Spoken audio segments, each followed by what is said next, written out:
I'll share it. What is it? Give me something to share. Live on YouTube. Live on Facebook. Per Jacob. I don't see me. Man, see Facebook shit.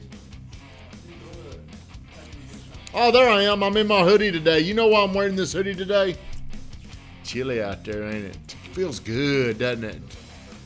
It feels like the first day of fall, but I doubt it's going to be the first day of fall. It will warm up. Happy Monday. Coming into the office. Man, a little disappointed in my Notre Dame Irish.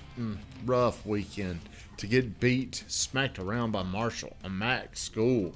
But at least Tennessee won. We went to the Titans game. Thank you, Kenny Jones, for taking me out there yesterday, hooking up with my old, hey, he's kind of like my dad, Kenny Jones. You know Kenny Jones, don't you? Yeah. He took me to the game yesterday. Hey, Amanda, thank you for getting on. If you're on here, he's awesome, dude. If you're on here, like, comment, and the coolest dude in the room is Kenny Jones. Like, comment, and share the stream, because I'm going to talk about something I think can help some people today, especially people that don't have information. As always, we start the show with 60 seconds of gratitude. I'm thankful I saw Noah, Cam, and Josh run a 5K supporting 9/11. And I know it wasn't easy because I don't think one person in here trained for it. And I like Noah's comments about we finish what we start. That's touching the line, in case you're wondering. Doing what you say you're going to do, part of Bradley's Sacred Six. So I'm really proud of you guys. You should be proud of yourself. What was the hardest part of it, Cam? To keep going, for sure. To keep going. You know, that's a lesson that applies in business, to keep going. You know, but like, how did you feel about yourself when you kept going and you finished? I felt good. And you ran it in what, 36? That's not terrible for not running. I mean, what was yours? 34? Did you almost break 30 last year? Actually, I did. But you trained. I did train. You trained. You didn't run. What time did you wake up Saturday? Don't lie. 8 o'clock. 8 o'clock. What time did you wake up Saturday? So what time did you wake up Saturday? What does that tell us? See, that's an indicator to us, isn't it? What time did you wake up? 6:57 o'clock. That's kind of late. All right, getting right into the show. Share this because people need to hear this. You can learn in one of two ways, Jacob Freeze. You could learn on your own or you could learn from somebody else. Which way would you rather learn? Somebody else that has better information. Which way would you rather learn? Somebody else. Which way would you rather learn? Somebody else. Of course you would. Would you want to learn what it felt like to go hit by a car, or would you rather talk to a car victim that was struck by a car to hear that shit hurts? Which way? But in life, we've got all these opportunities to get other people's advice, and we don't seek it.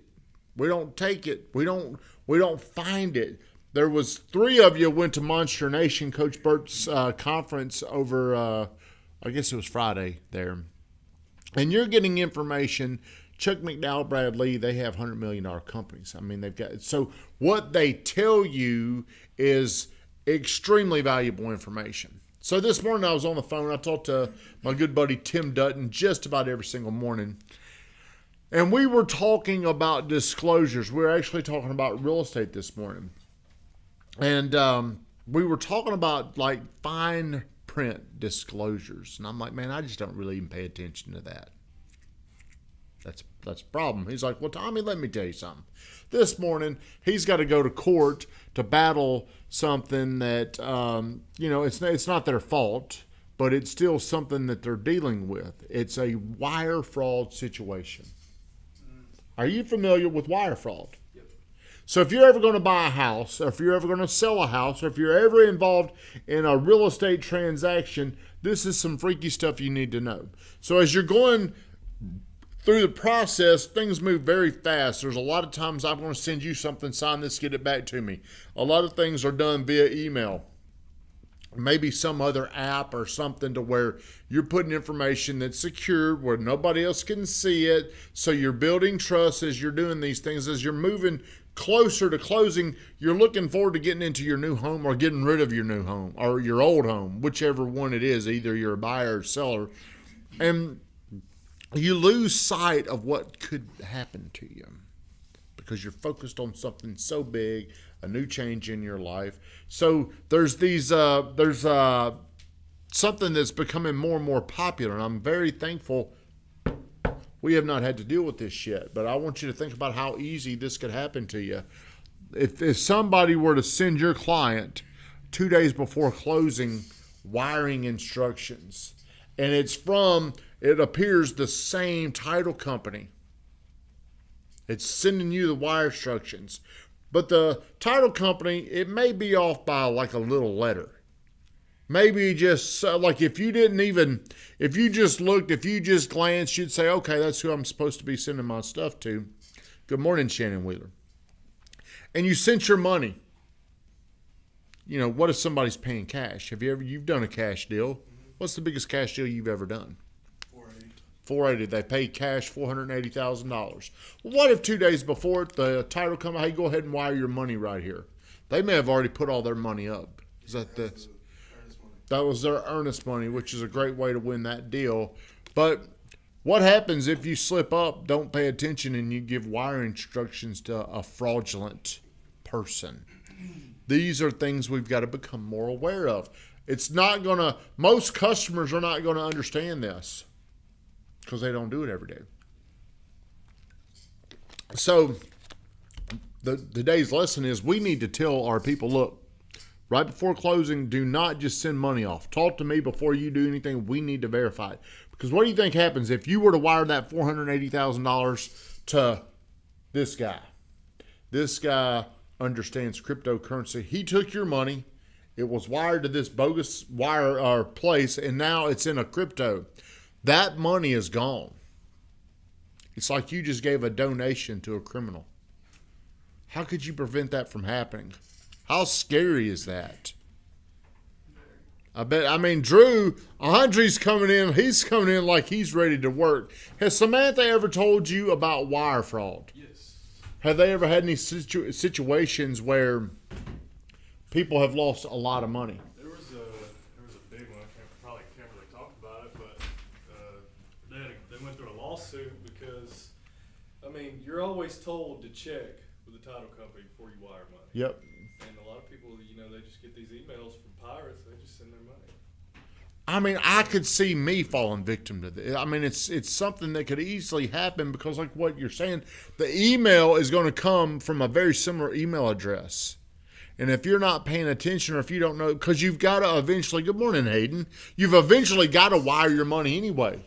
This is a very scary thing, and I'm glad my buddy Tim Dutton said, look, man, you need to be thinking about these kind of things. Because I told him, I don't worry about little details. Would you rather learn from other people or would you rather learn from yourself? Which way would you rather learn? Other people. That's exactly right. If you want a shortcut and have a better life, the best way that you could possibly do this is by going through other people's experiences.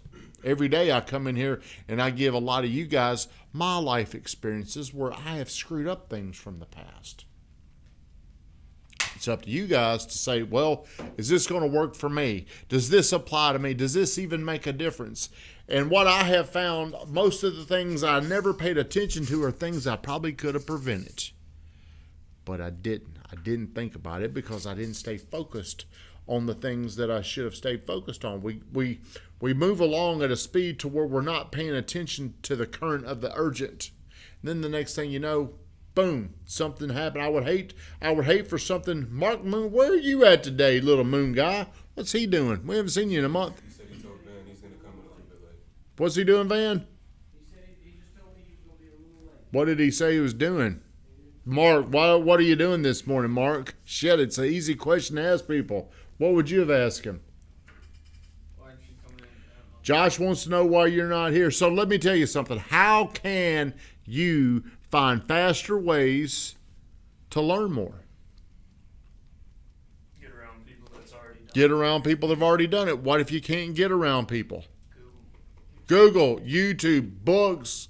Every single day, I'm giving you a mentor every single day. All you got to do is get on there and watch this one guy who's going to give you a lot of information. Good morning, David Speck. Thank you for getting on here. So understand this. There is a shortcut to success.